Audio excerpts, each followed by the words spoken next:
जय श्री राम। चौपाई 324। जय धुनि बंदी वेद धुनि मंगल गान निशान, सुनी हर्षई वर्षई विभुर सुरदल सुमन सुजान। जय ध्वनि बंदी ध्वनि वेद ध्वनि मंगल गान नगाड़ों की ध्वनि सुनकर चतुर देवगण हर्षित हो रहे हैं और कल्प वृक्ष के फूलों की वर्षा कर रहे हैं। कुंवरू कुंवारी कल भांवर देही, मेरे लाभु सब सादर लेही। जाई ना बरनी मनोहर जोड़ी, जो उपमा का छुपाऊं से थोड़ी। वर और कन्या सुंदर भांवरे ले रहे हैं। सब लोग आनंद पूर्वक उन्हें देखकर नेत्रों का परम आनंद प्राप्त कर रहे हैं। मनोहर जोड़ी का वर्णन नहीं हो सकता। जो कुछ उपमा कहूँ वह भी है। श्याम सिय सुंदर परछाई, जगमगात मणिखंबन माही। मनु मदन रति धरी बहु रूपा, देखत राम प्याऊ अनुपा। श्री सीता जी और श्री राम जी की सुंदर परछाई मणियों के खंभों में जगमगा रही है। मानो कामदेव रति बहुत से रूप धारण करके श्री राम जी के अनुपम विवाह को देख रहे हैं। दस लालसा सकुच थोड़ी, परगत तुरत बहोरी बहोरी। भय मगन सब देख निहारे, जनक समान अपान विसारे।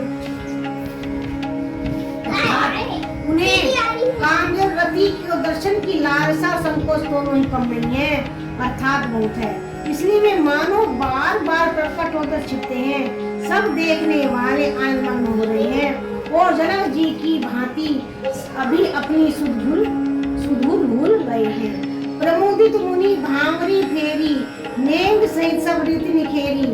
राम सिय सिंदूर देही, शोभा कहने जाति विधि कही। मुनियों ने आनंद पूर्वक भौरे फहराई और नेक सहित सब रीतियों को पूरा किया। श्री रामचंद्र जी सीता जी के सिर में सिंदूर दे रहे हैं। यह शोभा किस प्रकार थी कही नहीं जा सकती। अरुण पराग जलजू भरी नीके, शशि भूष अहि लोग अमीके। भौरी वशिष्ठ दीन अनुशासन, पर दुल्हनी बैठे एक आसन।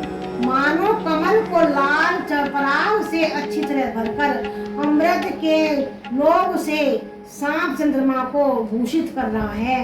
यहाँ श्री राम के हाथ को कमल को, सिंदूर की पराग को श्री राम की श्याम भुजा को सांप की और सीता जी के मुख को चंद्रमा की उपमा दी गई है। फिर वशिष्ठ जी ने आज्ञा दी, तब दूल्हा और दुल्हन एक आसन पर बैठे। बरासन राम जानकी, मुदित मंद सतु भय। तन पुलक की मुनि पुनि देख अपने सुग्रत सुतन फलनाए। भरी भुवन रा उछाऊ राम विवाह माँ सब ही कहा, कई भांति बरने सिरात रसना एक मंगल माँ। श्री राम जो जानकी जी श्रेष्ठ आसन पर बैठे, उन्हें देखकर दशरथ जी मन में बहुत आनंदित हुए। अपने सुकृत रूपी कल्प वृक्ष में नए फल आए देखकर उनका शरीर बार बार पुलकित हो रहा था। 14 भुवनों में उत्साह भर गया। सबने कहा कि श्री रामचंद्र जी का विवाह हो गया और यह मंगल महान है। फिर भला वर्णन करके किस प्रकार समाप्त किया जा सकता है। तब जनक पाई वशिष्ठ आयसु ब्याह साज समारी के। मांडवी सुत कीर्ति उर्मिला कुंवरी लय हंकारी के। उसके तो कन्या प्रथम जो गुणशील सुख शोभामयी। सब रीति प्रीति समेत करी सो ब्याही नर भरतहि गई। तब वशिष्ठ जी की आज्ञा पाकर जनक जी ने विवाह का सामान सजाकर मांडवी जी, सुतकीर्ति जी और उर्मिला जी, इन तीनों राजकुमारियों को बुला लिया। उस ध्वज की बड़ी कन्या मांडवी को, जो गुणशील सुख और सौभाग्य को रूप में थी, राजा जनक ने प्रेम पूर्वक सब रीतियां करके भरत जी को ब्याह दिया। जानकी लघु भगिनी सकल सुंदरी शिरोमणि जानी के। सोदन दीनी ब्याही लखनई सकल विधि सम्मान के। जिन नाम श्रुत कीर्ति सुलोचनी, सुमुखी सगुन आगरी। सोदई कुसुदनई भौतई, रूपशील उजागरी। जानकी जी की छोटी बहन उर्मिला जी को सब सुंदरियों में शिरोमणि जानकर उस कन्या को सब प्रकार से सम्मान करके लक्ष्मण जी को ब्याह दिया। और जिनका नाम श्रुत कीर्ति है और जो सुंदर नेत्रों वाली, सुंदर मुख वाली, सब गुणों की खान और रूप तथा शील में उजागर हैं, उनको राजा जी ने शत्रुघ्न को ब्याह दिया।